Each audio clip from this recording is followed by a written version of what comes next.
Welcome. In today's video I'm going to be showing you how I like to create loose watercolor butterflies like these ones here.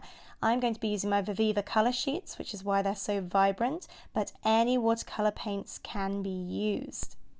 So go get your supplies. You can use any watercolor paints that you have to hand, brushes, paper, and paper towels. I will be using my Viviva color sheets. These are highly pigmented, vibrant paints, so they do move slightly different than regular watercolor paints. But like I said, any products that you have, don't feel like you can be left out. Watercolor brushes. I have all these different kinds of brushes. The main thing is you want to have at least a detail brush and a large round. So any brush that you have is useful, but if it goes to a point, that's the main focus. And you'll want paper towel, you'll need a jar of water, and then I'm going to be using my sketchbook. However, any watercolor paper will do. I do recommend a higher weight, so 140-pound watercolor paper is best, or a caddy, but like I said, any paper will do if you only have certain ones to work with. So for today's video, I am going to be doing a loose watercolor butterfly. However, I always find it important to mention the anatomy of the insect or creature that you're doing.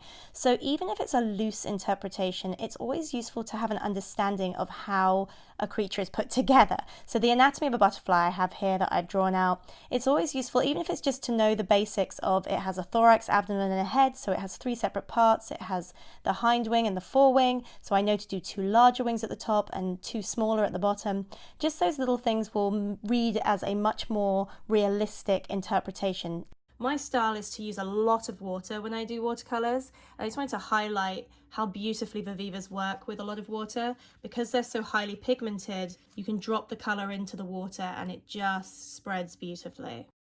So with the largest brush that you have, go ahead and load it up with a lot of water. Like I mentioned, I personally use a lot of water in my techniques of painting.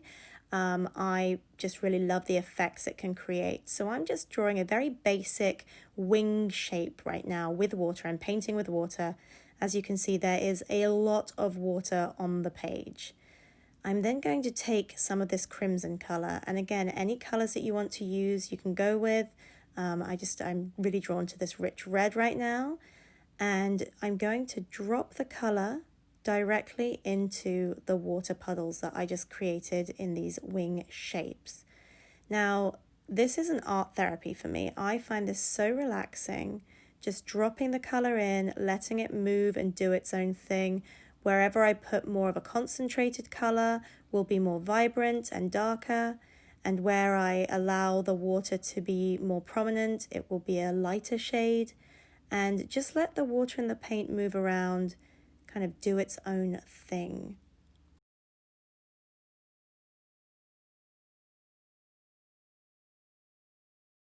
So next I'm going to go in with another color. I'm going with the slate black here. And again, just dropping that rich pigmented paint, like the most concentrated form of my paint. I'm just dropping it into the very wet paint. It's a very wet on wet technique, this is, because when it dries, you get this beauty looking here. And then you can go in with some concentrated with your detail brush and draw in those body parts that make it look like a butterfly. So we're doing a head, the body portion, which is the thorax, and then the abdomen. So just those 3 parts, and then some antenna, just 2 flicks of your brush, like so. And it will immediately read as butterfly. And that's kind of one of my favorite things about this particular technique. It's kind of one of those, anyone can do it. So you're literally just allowing the paint to do its own thing. You're picking the colors, you're letting it spread through the water. And then with your brush, your thinner brush, your small round or a detail brush, this is a very unusual brush. I know this is a bent angle spotter and not everyone will have this brush, but any detail brush or like a 2 round will do. And you can just go in and add in little speckles. So I've completely made this butterfly up.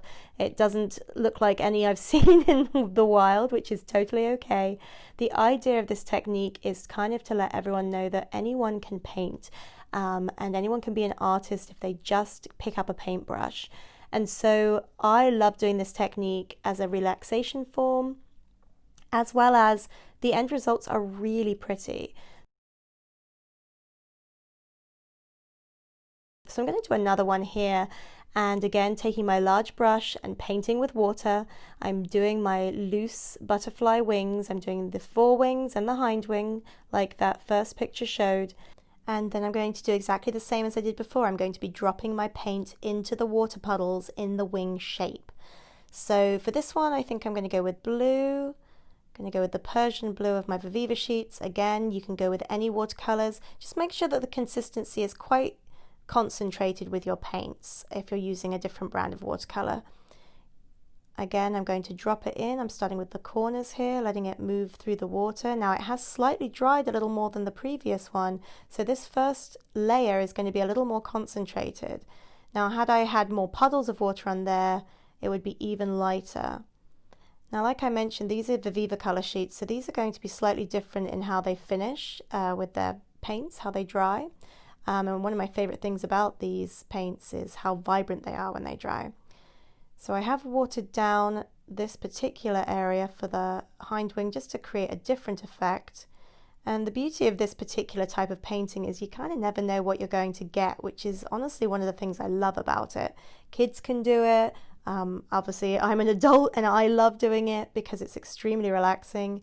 And you can just vary the amounts of concentration. So I'm now going in with a richer shade of color and dropping it in, and then I'm going to let it dry and move about, and it's going to create this, you can already see it up here in the corner, this sort of tie-dye look, interesting effect that you can get. Be curious to see how this dries. So this dried so pretty. And like I mentioned, the Viviva color sheets are a little bit of a fascinating type of paint. As you can see, where it's more concentrated, it almost has this kind of almost purpley shade to it, metallic-y look, because actually the concentrated sheets, they look like this when they start. They are magical paints. But it also has that Persian blue underneath, so these have dried really fun. I'm actually using a larger brush than I normally would for this central point. I would recommend using a small round. This is actually a triangle brush. I tend to grab whatever I have to hand, but like I said, any brush will do. And I'm going in with that deep Persian blue, and I'm going to draw on the body again, the 3 parts. It's just 3 segments, very simple. And then I'm going to use my smaller brush to do those thinner antennae, just because it's much easier to get a thin point with a smaller brush. Just a flick of your wrist. It's okay if it doesn't quite join together, a couple of dots on the end. It's just the idea of a butterfly. And I feel like there maybe should be some veins, but don't want to completely lose this looseness that I'm really liking.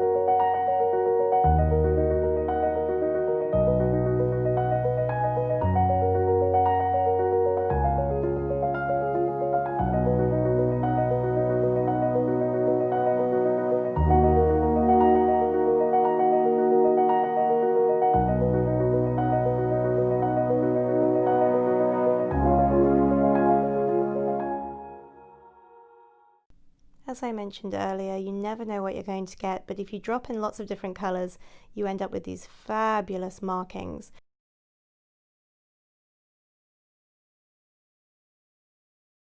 Now, like I mentioned, this particular style of painting does require some patience. I've obviously had to wait for these puddles to dry, but the end result is really quite stunning. I do love how the paint and the water move together, but you never really know how they're going to move, and then you get these fabulous watermarks that really look like butterfly cells, so they work really well for butterflies. Now going in and detailing on, with my smaller brush, the lines and cells of the wings of a monarch butterfly. So this is a much more structured version than I've been doing, but again, I'm keeping that beautiful tie-dye look underneath.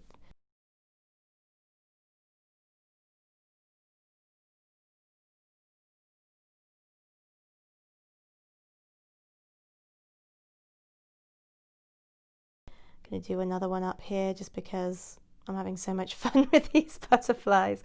You can use any color combination you like, and then seeing how it dries, it's just really such a fun effect. And you, like I said, you don't know what you're going to get each time. It might dry quite different than you expected, and that's okay too. Just play, have fun. I'm using a large brush here, but you could use a detail brush, drawing on that 3 points again of the body, and just have fun with it. Really, my main focus in life is to make sure that if everyone did something creative every day, I think the world would be a better place. And then I'm using this point to just, again, do this little antenna, couple of dots. Totally reads as a butterfly now. The possibilities are quite astoundingly endless with this particular style of painting. Butterflies in particular are so fun because you can come up with your own version of a butterfly, can be the creator of your world, any color combination and design that you'd like. And yeah, just have fun with it. So I'm going to add more water up here just to make my page complete. I feel like he needs one more butterfly. So again, I'm doing my forewing, hind wing of the butterfly. I'm getting the full shape, and I'm doing it all with just the water before tapping in my color. And this time I'm going with the chrome yellow and dropping that in. I'm going to do another color. Let's do like a green. Again, just letting it bleed into each other. Very wet on wet. I'm letting it run around in the water, moving the page a little bit as well. And then I'm just going to leave it to dry, and that's the stage that I haven't really mentioned yet, but just leaving it to dry, going away and doing something else.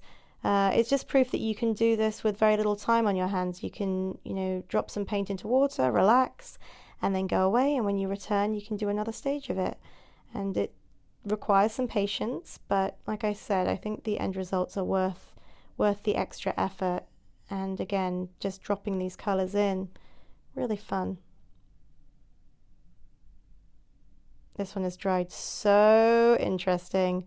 I'm kind of loving that big yellow patch.